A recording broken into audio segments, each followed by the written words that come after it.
전능하신 하나님 아버지, 청년부가 한자리에 모여 예배하게 하심을 감사드립니다. 아멘. 주님, 주님이 허락하신 이 시간 또한 주님의 은혜임을 고백합니다. 사랑을 모르고 선을 알지 못하는 죄인인 저희를 의롭다 여겨주심에 감사드립니다. 아버지께서 인도하시는 그 길을 따라 가도록 붙잡아 주옵소서. 주님, 죄에 매이는 삶이 아니라 변치 않는 주님의 사랑에 마음을 두길 원합니다. 주님이 보여주시는 곳을 기대하며 나아가도록 인도해 주세요. 오직 주님만이 저희를 돌보시고 입히심을 믿습니다. 오직 주님이 선이시기에 저희를 선한 길로 인도하심을 믿습니다. 아멘. 오직 주님만을 경외하며 살아가는 저희 되길 원합니다. 주님, 저희 스스로는 할 수 없습니다.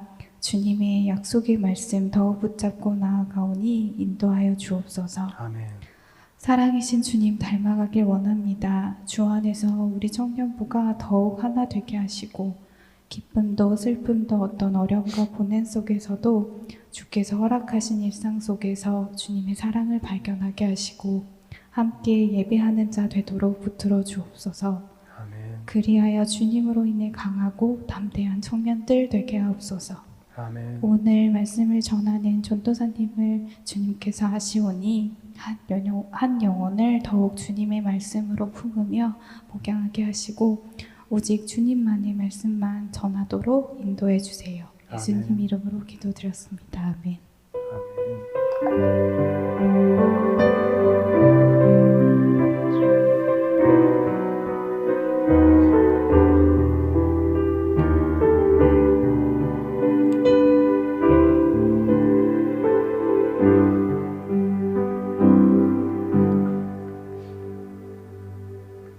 사도신경으로 우리의 신앙을 고백합시다. 시작. 전능하사 천지를 만드신 하나님 아버지를 내가 믿사오며 그 외아들 우리 주 예수 그리스도를 믿사오니 이는 성령으로 잉태하사 동정녀 마리아에게 나시고 본디오 빌라도에게 고난을 받으사 십자가에 못 박혀 죽으시고 장사한 지 사흘 만에 죽은 자 가운데서 다시 살아나시며 하늘에 오르사 전능하신 하나님 우편에 앉아 계시다가 저리로서 산자와 죽은 자를 심판하러 오시리라. 성령을 믿사오며 거룩한 공회와 성도가 서로 교통하는 것과 죄를 사하여 주시는 것과 몸이 다시 사는 것과 영원히 사는 것을 믿사옵나이다. 아멘. 우리의 신앙 고백이었습니다. 2025년 11월 30일 안디옥 청년부 예배 설교를 시작합니다. 오늘의 제목이에요. 예수님과 산을 내려오며예요. 발음이 어렵네요. 자, 어서 와요.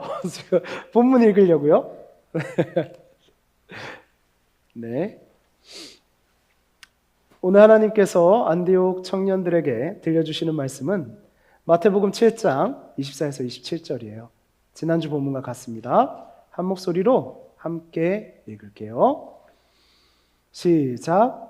그러므로 누구든지 나의 이 말을 듣고 행하는 자는 그 집을 반석 위에 지은 지혜로운 사람 같으리니 비가 내리고 창수가 나고 바람이 불어 그 집에 부딪히되 무너지지 아니하리니 이는 주추를 반석 위에 놓은 까닭이요 나의 이 말을 듣고 행하지 아니하는 자는 그 집을 모래 위에 지은 어리석은 사람 같으리니 비가 내리고 창수가 나고 바람이 불어 그 집에 부딪힘에 무너져 그 무너짐이 심하니라.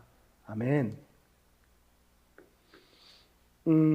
여러분, 우리 지난 시간에 나누었던 모래 위의 집과 반석 위에 짓는 집에 대한 말씀으로 예수님의 산상수훈이 마무리되었어요. 예수님의 가르침을 듣고 있는 사람들, 그리고 예수님에게 어둠이 내리기 시작합니다. 산은 어둠이 더 빨리 내리기 마련이지요. 사람들은 이제 각자 자리를 정리하고 산을 내려옵니다. 내려오는 사람들의 표정은 다양해요. 예수님의 가르침 속에서 누군가는 소망을 발견하고 기뻐했을 것이고, 누군가는 예수님의 가르침이 자기가 알던 것과 달라서 혼란스러워하는 것처럼 보입니다. 많은 사람들이 수군거리며 각자가 생각하는 예수님의 가르침을 말하며 산을 내려오네요. 산상수훈의 자리에서 예수님을 만난 사람들은요, 각자 자기의 생각을 가지고 예수님을 만났습니다. 여러분도 이제 자리를 정리하고 산을 내려오셔야 합니다. 여러분의 표정을 보니 여러분도 소망과 혼란스러움이 동시에 있는 것 같네요. 예수님 앞에 서면 누구나 그렇답니다. 신앙은 혼란을 이기고 소망으로 가는 길입니다. 그러나 우리에게는 분명한 것이 있죠. 우리는 반석 위에 집을 지어야 한다는 것입니다. 우리는 예수님의 가르침을 듣기만 하는 사람이 아니니까요. 여러분의 한 주는 어떠셨나요? 지난 설교 들으시고 모래 위에 세운 집을 허무는 시간이었나요? 이때 혼란스러운 감정이 생기셨을 거예요. 내가 서 있는 곳이 모래이고 그 위에 내가 지은 집은 결국 무너져 버릴 집이란 것을 인정하고 고백하며 내 손으로 그 지은 집을 허물어야 했을 테니까요. 혼란 속에서 이 자리에 다시 나아오신 여러분, 참 잘하셨습니다. 이제 우리는 혼란을 이기고 소망을 붙잡으려 합니다. 주님이 오라 하신 반석, 그 단단한 반석을 찾아갑시다. 오늘의 말씀에서 반석은 무엇입니까? 예수님의 가르침입니다. 산상수훈을 한 문장으로 표현하면요, 예수님께서 우리 삶의 반석은 무엇인가를 가르쳐 주신 자리예요. 오늘 이 시간을 통해 여러분이 주님이 인도하신 반석 위에서 소망의 집을 짓는 주님의 청년들이 되시기를 소망합니다. 우리가 12주간 배웠던 산상수훈의 가르침을 돌아봤어요. 그런데 이런 특징들이 발견되더군요. 산상수훈의 특징입니다. 첫 번째예요. 대비입니다. 대비라는 방법을 자주 사용하셨죠. 대비, 이것과 이것, 둘 사이의 차이점을 드러내셨습니다. 어떤 게 생각나시나요? 팔복의 가르침을 통해서 우리는 세상의 가치와 하나님 나라의 가치의 대비를 보았습니다. 팔복에서요, 복을 받는다 하는 그 사람들, 복을 받는 사람들은 이런 사람들이야 라고 말씀하신 그 사람들은요, 세상의 가치로 보았을 때는요, 그렇게 많은 복을 받을 것 같지 않은 사람들이었어요. 그러나 하나님 보시기에는요, 정말 하나님의 복을 받을 만한 합당한 사람들이었죠. 또 어떤 것을 대비시키셨나요? 외식과 중심을 대비시키셨죠. 외식은 겉으로 보여지는 것을 말합니다. 중심은 내 마음 안에 진짜, 내 마음 안에 있는 진심을 말하죠. 하나님은 외식에 속으시는 분이 아닙니다. 하나님은 중심을 보시지요. 그래서 당시에 종교적으로 유명한 스승이라 불리던 사람들이 기도하는 모습에 대해서 이야기하셨습니다. 우리는 다 알고 계신 하나님에게 어떻게 기도해야 하는가를 나누었지요. 다 알고 계시기 때문에 기도하는 겁니다. 우리 이런 얘기 나눴었습니다. 사랑하는 사이에 모르는 정보 교환을 한다고 해서 그 사랑이 깊어지는 것이 아닙니다. 사랑하는 사이는 아는 것을 함께 공감하고 나눌 때에 그 사랑이 더 깊어지지요. 그래서 우리는 하나님께 우리를 고백하는 것입니다. 진실되게 말이죠.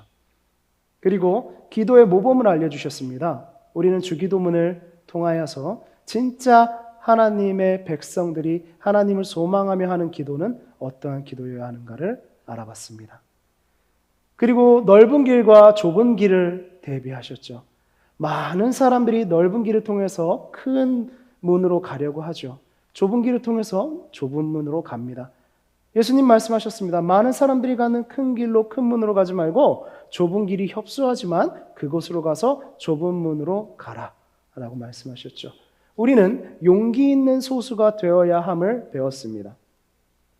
또 무엇을 대비시켰습니까? 모래와 반석이죠. 모래 위에 짓는 집과 반석 위에 짓는 집을 대비시키심으로써 우리는 분명 어딘가에 집을 지어야만 하는데 우리가 안전하게 보호받고 우리가 행복하게 살아갈 수 있는 결국 그 집은 어디 위에 세워진 집인가를 이야기 나눴습니다. 이것들을 종합적으로 보았을 때는요, 세상의 가르침, 세상의 유혹과 진짜 생명 되시는 예수님의 가르침을 대비한다고 보시면 되겠습니다. 산상수훈의 두 번째 특징입니다. 진짜 사랑은 무엇인가에 대해서 알려주셨죠. 진짜 사랑은 내면에 있습니다. 내면에 있는 그 사랑이 넘쳐서 겉으로 드러나는 것이 진짜 사랑입니다. 누군가를 사랑할 때, 무엇을 사랑할 때 우리는 그 내면에 있는 진짜 사랑이 넘쳐 나와서 그에게 표현해야 합니다. 겉을 먼저 시작하면 안 됩니다. 겉이 아무리 드러나 보여도, 아무리 화려해 보여도, 아무리 감동적인 것으로 보여도 내면이 비어 있으면 그것은 가짜입니다. 우리는 내면에 비어 있음, 내면의 공허함, 이 내면의 선에 대한, 사랑에 대한 배고픔을 고백하는 자가 복을 받을 것이라고 주님은 이야기하셨습니다. 그 배고픔을 인정하는 자는 채워질 것이라고 약속하셨습니다.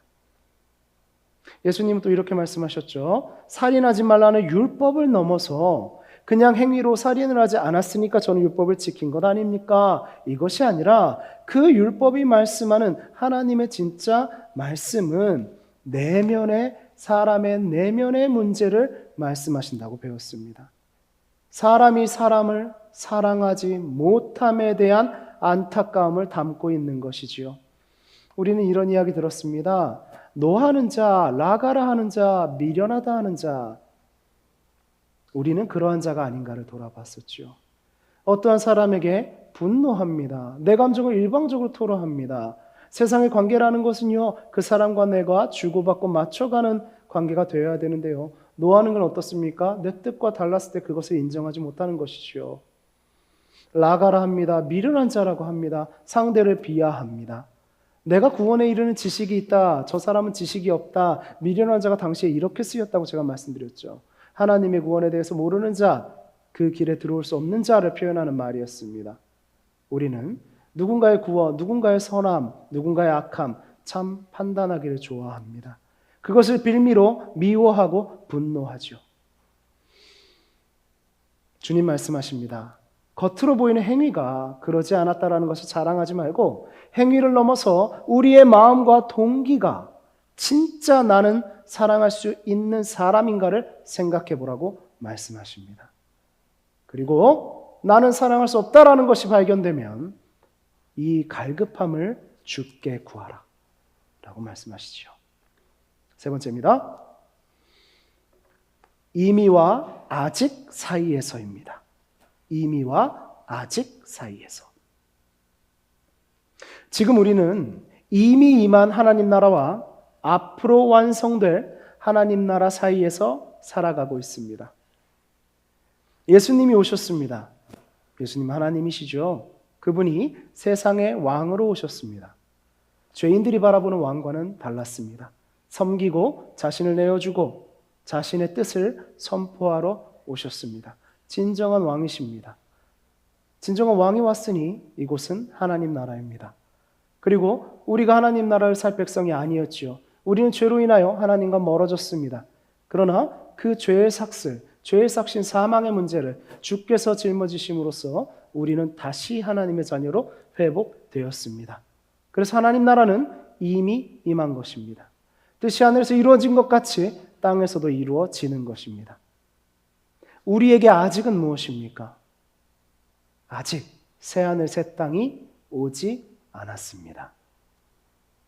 이미 선포된 하나님 나라를 우리에게 전하라 하셨습니다. 많은 사람을 구원의 길로 인도하고자 하십니다. 우리는 시간 위에 있고요, 우리는 들어야 변화하는 사람들입니다.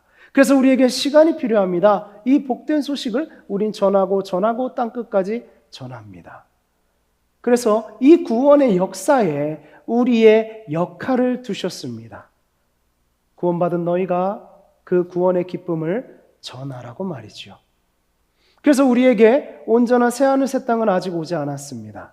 우리는 아직 죄로 왜곡된 세상 속에서 죄로 왜곡된 우리의 몸을 가지고 살아갑니다. 그러나 우리에겐 이미 그 완성된 나라가 약속되어 있습니다. 그 그것이 이미와 아직 사이를 살아가는 우리의 모습입니다. 산상수훈은요, 우리는 세상의 시간 위에 있는 것이 아닙니다. 우리는 구속사적 이미와 아직 사이에서 살아가는 하나님 나라의 백성들입니다. 그래서 법이 필요한 것입니다. 세상을 살아가면서 법이 필요하지요.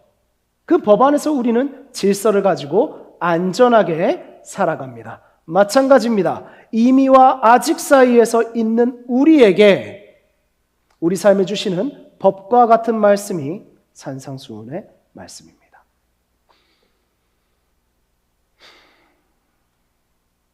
그래서 우리는요, 죄에서 자유를 얻은 기쁨으로 세상의 죄를 아파하며 살아갑니다. 이 모순된 것 같은 두 가지 사이에서 우리의 삶은 역동성을 가지게 됩니다. 역동성. 하나님이 우리 삶에 주시는 선물입니다. 이미 우리가 버튼을 켜지듯이 모든 것이 완전해져서 우리의 삶을 완전하다라고 고백한다면 우리 삶에 역동성이 없을 것입니다. 아직이 아니라 이미 모든 심판이 끝났다면 그것 또한 우리 삶에 역동성이 없을 것입니다. 우리는 구원받은 자로서 하나님의 구원의 역사가 펼쳐지는 것을 볼 수 있는 이 역동적인 삶의 자리에 있습니다. 바로 이 지점에 우리가 살아가는 삶의 특수한 모습이 있는 것입니다. 바로 이 지점에 있기 때문에 여러분은 세상에서의 사람들의 삶, 믿지 않는 사람들의 삶과 달라지는 것입니다. 그들과 죄의 육체를 가지고 죄로 왜곡된 세상을 살아간다는 사실이 똑같더라도 말입니다. 우리의 삶이, 교회의 모습이 이미와 아직 사이의 역동성 안에 있어야 합니다. 그래서 우리는 세상의 법과 다른 우리 삶의 지표가 필요합니다. 그래서 산상수훈에서 말씀하신 것처럼 거짓 선지자가 되어서는 안 되며, 교회는 말이죠, 여러분은 이리를 쫓아가는 양이 되어서도 안 됩니다. 우리는 땅의 보물을 쌓지 말고 하늘에 쌓일 보물을 원해야 합니다. 우리는 이방인의 염려에서 자유를 얻어 하나님의 공급을 바라보아야 합니다. 뜻이 하늘에서 이루어진 것처럼 땅에서도 이루어지는 삶을 우리가 살아가야 합니다. 다시 반복합니다. 그것이 바로 우리가 이미와 아직 사이에서 살아가는 역동적 삶의 모습입니다. 이 세 가지의 특징을 가지고 있었죠. 여러분, 산상수훈의 가르침이 다시 생각나고 마음에 새겨지셨습니까? 네, 좋습니다. 그렇다면 여러분은 모래 위에서 반석 위로 오셨습니다. 이제 단단한 반석 위에 섰으니 우리 뭘 할까요? 뭘 해야 할까요? 반석 위에 왔으니 뭐 해야죠? 그렇습니다. 집을 지어야 합니다. 그렇죠. 집을 지어봅시다. 이제 여러분에게 집을 지을 재료를 알려드릴 거예요. 잘 받으세요. 재료 잘 받으셔야 합니다. 우리의 튼튼한 집은 이 재료들로 지어지거든요. 자, 이 재료들 한번 같이 읽어봅시다. 첫 번째 재료입니다. 시작. 정체성의 회복입니다. 팔복은 무엇이었습니까? 세상에서 우리에게 뭐라고 하든, 세상에서의 가치 기준이 어떻든지 간에 하나님 나라의 백성은 이런 모습이야. 그리고 그러한 사람에게는 이 하나님 나라의 복이 약속되어 있단다 라는 위로와 우리 삶의 명확한 선포를 예수님께서는 하셨습니다. 정체성의 회복이죠. 또 뭐라고 하셨습니까? 먼저 그의 나라와 의를 구하라. 주기도문의 구조도 그러했지요. 먼저 그의 나라와 의를 구하라. 하나님의 의로움과 하나님의 나라가 이 땅에 임하기를 바라는 삶을 살아가는 그 정체성. 그렇다면 하나님이 가장 좋은 것을 주신다라고 하셨습니다. 그렇게 하나님 나라를 꿈꾸는 하나님 나라의 백성이라면 그거에 합당한 가장 좋은 것을 하나님이 반드시 주신다라고 하셨죠. 그리고 우리에게 이렇게 말씀하십니다. 팔복에서 이어진 말씀인데요. 너희는 무엇이다라고 말씀하십니다. 바로 이것입니다. 마태복음 5장 14, 16절 말씀입니다. 함께 읽겠습니다. 우리는 누구인지를 말씀하십니다. 시작. 너희는 세상의 빛이라. 산 위에 있는 동네가 숨겨지지 못할 것이요 사람이 등불을 켜서 말 아래에 두지 아니하고 등경 위에 두나니 이러므로 집안 모든 사람에게 비치느니라. 이같이 너희 빛이 사람 앞에 비치게 하여 그들로 너희 착한 행실을 보고 하늘에 계신 너희 아버지께 영광을 돌리게 하라. 아멘. 우리를 빛이라고 말씀하십니다. 여러분, 놀라운 말씀입니다. 성경에서 빛은 누구십니까? 참빛. 예수 그리스도시죠. 하나님이 창조하실 때 그 말씀 기억나십니까? 빛이 있으라. 빛은 하나님을 드러내는 표현입니다. 하나님의 뜻, 선하심, 빛입니다. 어둠에서 빛이 빛이었다 이렇게 말했죠. 우리는 하나님으로부터 멀어졌습니다. 여러분, 빛에서 점점 멀어지면 어떻게 됩니까? 어두워지죠. 하나님에게서 고개를 돌리고 우리의 삶을 살아간 우리는 어둠이었습니다. 그런데 말씀하십니다. 예수님께 허락되는 그 표현을 너희가 빛이다 라고 하신 겁니다. 이 가르침대로 살고 주의 말씀대로 사는 너희가 빛이다. 물론 여기에는 우리가 빛을 내는 근원이라는 뜻은 아닙니다. 빛을 내는 근원은 하나님이시죠. 예수님이십니다. 그런데 우리도 그 빛을 받아서 그 빛을 세상에 비추는 존재라는 것입니다. 그래서 저는 등대라는 표현을 많이 사용합니다. 어두운 곳에 그리스도의 빛을 비추는 사람들이죠. 팔복에서 말씀하시고 이런 사람들에게 이러한 복이 있을 거야.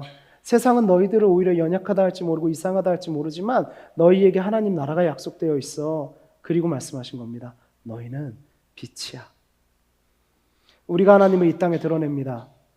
여러분, 하나님이 가장 좋은 것으로 우리를 통해 하나님의 영광을 드러내신다고 약속하신 거예요. 아멘입니까? 그런데 왜 이렇게 불안해하십니까? 그 불안은요, 불안이란 감정은요, 대부분 안 해봐서 그런 겁니다. 진짜로 안 해보고 내 머리 안에 추측 때문에 불안한 겁니다. 사람은요, 하나님에게서 멀어지고 나서요, 생각마저도 왜곡됐거든요. 그래서 우리는요, 불안하고 위험하고 안 좋고 죄에 관련된 생각들을 정말 잘합니다. 그래서 불안해요. 담대함과 불안은 반대입니다. 그리스도인들은 담대해야 해요. 우리 수정자매가 처음 운전을 했을 때, 그죠? 제가 잘할 거야 이런 말 안 하고요. 처음에 엄청 놀렸어요. 놀린 게 뭐냐면 막 불안해요. 그래 네가 못하니까 막 이런 말 했어요. 막 불안하고 있어. 그래 너는 운전대를 잡을 자격이 없어 막 이러고 그랬어요. 농담하고 막 그랬는데요. 왜 그게 진심은 아니었어요. 왜 그런 말을 했냐면 제가 얘기했는데 그죠? 그 말에 제가 덧붙였어요. 막 놀리고 장난치다가 자신감 잃지 말라는 게 아니라 지금 당연히 못하는 걸 받아들이렴. 그리고 반드시 잘하게 될 거라는 것도 받아들여라. 반드시 잘한다. 그래서 네가 못하는 지금 이때가 아니면 못 놀린다. 반드시 잘하게 될 거기 때문에. 저 무엇입니까? 우리가 해보지 않았어요? 경험이 적어요. 그럼 막 큰 사고가 날 것 같고 막 못할 것 같고 이것도 못할 것 같고 나는 이런 게 부족한데 운동신경이 부족한데 온갖 생각들이 막 오지요. 정답이던가요? 수정자매? 아니죠. 해보면 할 수 있어요. 별게 아니에요. 그런데 어려움을 겪을 때 내가 안 된다고 생각할 때 그것으로서 조그만 사고라도 겪으면 막 포기하고 싶고 더 불안하고 못할 것 같다라는 생각이 들지요. 하나님의 말씀도 그래요. 정말 이방인의 염려를 놓아버리고 하나님께 의지하고 맡기며 사랑하고 공급하시는 것을 반드시 믿고 나에게 어떠한 고난이 있어도 사람들이 걱정이라고 말해도 오늘도 책망을 들어도 내가 말씀 안에 살아가고 있다면 하나님이 나에게 예비하신 삶이 반드시 있다. 그리고 그것은 내 생각보다 선하고 크고 빛나는 삶이다. 이걸 믿으신다면 여러분은 불안해하지 않을 겁니다. 우리 수정자매가 지금 운전을 잘해요. 여기서 차를 빼는데 차가 꽉 찼었거든요. 후진으로 저길 나가야 돼요. 제가 좀 부족한 사람이었어요. 옛날에 놀리던 그때에서 오히려 제가 벗어나지 못한 것 같아요. 막 쫓아갔죠. 수정아 도와줄까? 내가 빼줄까? 너무 당당하게 말하는 거예요. 아니요. 그러더니 매우 스무스하게 마치 마이클 잭슨이 문워킹을 하듯이 샥 나가요. 뒤로. 그런 겁니다. 그때의 불안은 오히려 지금의 기쁨이 되었죠. 해보면 불안은 사라집니다. 여러분, 하나님의 말씀대로 해보십시오. 하나님의 말씀이 실제임을 알게 될 것입니다. 이런 거 아시죠? 우리가 각 나라가 이제 교류를 하잖아요. 그러면 각 나라마다 대사를 보냅니다. 우리나라에도 이태원에 가보면요. 뭐 어느 나라 대사 대사관이 있어요. 각국은요. 대사들에게 굉장히 특별한 대접을 한답니다. 대사들이요. 이렇게 일반 정치인들하고 좀 달라요. 우리나라에 오신 외국 대사들도 보면 차도 대사용 차는요. 특별한 번호판을 달고 굉장히 좋은 차를 줍니다. 그리고 대사들은요. 그 나라에서 품위를 유지하도록 가장 정갈하고 고급스러운 옷을 입어요. 그게 대사입니다. 왜요? 다른 나라에서 우리나라가 보냈다면 다른 나라에서 우리나라를 드러내는 존재, 대표적인 존재가 바로 대사거든요. 그래서 대사는 특별한 대접을 받는 겁니다. 그러면 하나님이 이 땅에 하나님의 대사로 쓰는 사람들이 바로 우리들입니다. 생각해 보십시오. 하나님이 대사인 우리들을 초라하고 실패하고 낙담하고 추한 자들로 두시겠습니까? 우리의 삶을 하나님이 저런 모습이야? 라는 하나님의 실패의 증거로 우리의 삶을 쓰시겠습니까? 와, 하나님 나라의 대사인데 하나님 나라 형편없네. 하나님 나라를 우리가 그릴 필요도 없네. 저 사람들의 삶을 봐. 엉망이고 실패했고 좌절했고 비참하구나. 이렇게 쓰시겠습니까? 아닙니다. 아니에요. 가장 깔끔한 모습으로 가장 안전한 사람의 모습을 하나님은 우리에게 주실 겁니다. 우리는 대사로 이곳에 발령받은 겁니다. 우리는 나그네입니다. 대사는 또한 그곳에서 영원히 사는 삶이 아니에요. 본국으로 돌아갑니다. 또 이런 게 있지요. 대사들이 이렇게 와 있을 때 모습을 보면요. 어느 나라가 강대국이고 어느 나라가 조금 약소국인지 알 수 있대요. 아까 말씀드린 것을 비추어 생각해 보면요. 강대국은요. 대사도 화려합니다. 대사들의 모습도 화려해요. 약소국 대사는요. 아무래도 본국에서 지원받는 것이 강대국만은 못하답니다. 미국 대사를 생각해 보죠. 미국 대사는요, 미국을 상징하는 거예요. 우리나라 땅 안에서. 그 대사관 땅에 아무나 못 들어갑니다. 미국 대사가 어디 이동하잖아요? 정말로요, 대통령급 경우가 펼쳐집니다. 차도 엄청 좋아요. 특수한 번호판을 달고 있죠. 여러분, 하나님 나라는 미국보다 큽니다. 하나님은 미국 대통령보다 강하고 위대하십니다. 그러니 하나님은 우리를 미국 대사보다 더 빛나는 사람들로 쓰실 것입니다. 그러니 그것을 믿고 먼저 우리 본국 그의 나라와 의를 구하십시오. 그게 대사가 할 일입니다. 우리가 이렇게 교회에 모여서 교회로 살아가며 예배를 드린다는 것은 우리가 이미 그리스도의 빛이라는 증거입니다. 하나님을 드러내는 빛이신 여러분, 대사의 삶을 사십시오. 미래에 대한 불안을 내려놓으십시오. 해보십시오. 됩니다. 해봤는데 되지도 않는 말씀을 누가 몇천 년간 하나님의 말씀으로 이렇게 고이고이 우리에게까지 왔겠습니까?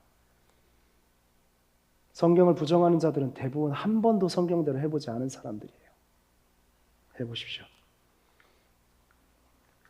두 번째 재료입니다. 첫 번째 재료, 정체성의 회복이었고요. 두 번째 재료입니다. 같이 읽을게요. 시작. 관계의 회복입니다. 두 번째 재료는 관계의 회복입니다. 우리 진짜로 사랑해야 됩니다. 진짜 사랑은 예수님이 우리에게 보이신 우리에 대한 사랑입니다. 우리 진짜 용서해야 됩니다. 진짜 용서는 예수님이 우리를 용서하신 것입니다. 우리는 진짜 사랑을 하고 진짜 용서를 할 때 관계가 회복될 것입니다. 여러분이 세상에서 관계를 맺는 법을 배우셨다면, 여러분이 세상에서 사랑하는 법을 배우셨다면, 여러분이 세상에서 용서하는 법을 배우셨다면, 그 가짜에서 진짜로 여러분의 모든 관계를 회복하십시오. 우리는 주의 사랑에 의지해야 됩니다. 우리는 스스로 사랑하고 스스로 용서할 줄 모르는 사람들입니다. 그러나 우리에게 희망이 있습니다. 주의 사랑을 구하면 주십니다. 예수님은 성육신 하셔서 우리가 되기 위해 오셨습니다. 우리의 죄의 삭을 모두 지기 위해 오셨습니다. 그분의 잉태됨도 고난이요, 자라심도 고난이요, 태어남도 고난이요, 걸으심도 고난이요, 먹으심도 고난이요, 목마르심도 고난이셨던 분입니다. 하나님이 그러실 이유가 없기 때문입니다. 패션 오브 크라이스트에서 나온 그렇게 고발당하시고 매맞고 십자가에 못 박히시는 것만이 고난이 아닙니다. 다시요, 그분은 잉태되심도 고난이요, 자라심도 고난이요, 태어나심도 고난이요, 걸으심도, 배고프심도, 목마르심도 고난입니다. 우리 삶의 모든 전 과정, 죄에 의해서 우리가 고통받는 모든 전 과정을 하나님이신 그분이 고난을 겪으셨습니다. 그래서 그분의 십자가를 바라보면 우리 인생의 전 과정에 구원이 미치는 것입니다. 아멘. 그 사랑, 왜 그러셨을까요? 하나님이신 그분이 왜요? 그게 사랑입니다. 본인이 죽으시면서 그 조롱받으시면서, 야, 왕이면은 딴 나라 전쟁에서 이기고 삐까뻔쩍 해야지, 넌 십자가에서도 못 내려오니? 그 조롱 속에서 저들은 저들이 뭘 하는지 모릅니다. 아버지, 저들을 용서하소서. 그 말은 저들을 나로 삼아 주소서란 말씀입니다. 그리고 숨을 거두실 때 이제 다 이루었다. 왜요? 왜 그러셨는데요? 그게 진짜 용서입니다. 우리를 용서하시고 사랑하셨기 때문이에요. 깊이 묵상하시면 여러분은 정결한 마음을 갖게 됩니다. 정결한 마음으로 서로를 바라보시고 정결한 사람이 되십시오. 사람을 욕망의 대상으로 바라보는 것을 멈추십시오. 사람을 이용하려는 습성을 멈추십시오. 사람을 상품화하는 문화들을 멀리 하십시오. 사람의 계급을 나누고 누가 높고 낮다라고 말하는 모든 문화를 거부하십시오. 또한 사람을 증오의 대상으로 바라보는 것을 멈추세요. 사람을 증오함으로 여러분의 주머니를 털어가려는 모든 것들을 거부하십시오. 노람이라 상대방에게 손가락질하는 마음을 버리고 욕망과 증오가 만드는 어둡고 파괴적인 관계를 청산하십시오. 나를 앞세우는 욕망은 사랑이 아닙니다. 증오는 관계를 파괴합니다. 우리는 서로 섬기면서 주님의 사랑을 알아갑니다. 섬김이 사랑을 알아가는 방법입니다. 주님이 죄인인 우리를 섬기셨기 때문입니다. 그것이 진짜 사랑입니다. 우리가 서로 섬기고 사랑함으로 세상에 진짜 사랑을 보여줍시다. 아멘. 세 번째 재료입니다. 시작. 삶이 되는 믿음입니다. 믿음은 믿는다고 말하는데 그쳐서는 안 됩니다. 믿음은 내가 아는 것에서 그쳐서는 안 됩니다. 믿음은 그냥 교회 나와서 설교를 들었어에 그치면 안 됩니다. 여러분의 삶이 되게 하십시오.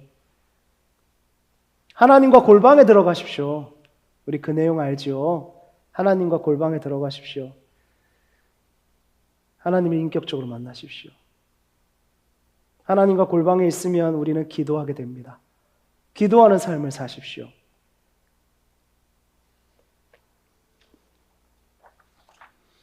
하나님과 골방에서 하나님과 기도하고 하나님을 만나고 하나님의 말씀을 듣고 하나님의 말씀 안에 살면요, 여러분은 좁은 문으로 가는 용기가 생기실 겁니다. 그렇게 여러분은 세상과 달라집니다. 그 순간에 어떤 저항이 있더라도 포기하지 마십시오.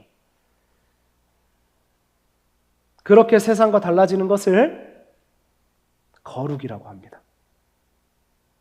여러분 거룩해질 것입니다. 거룩해지고 계십니다.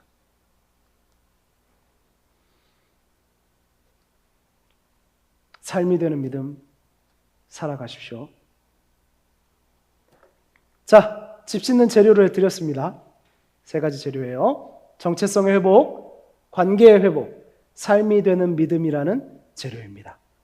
우리는 이 3가지의 재료를 가지고 반석 위에서 집을 지을 겁니다. 우리는 산상수훈의 산에서 내려와서 우리의 집에 왔습니다. 내가 살고 있는 집을 둘러봅니다.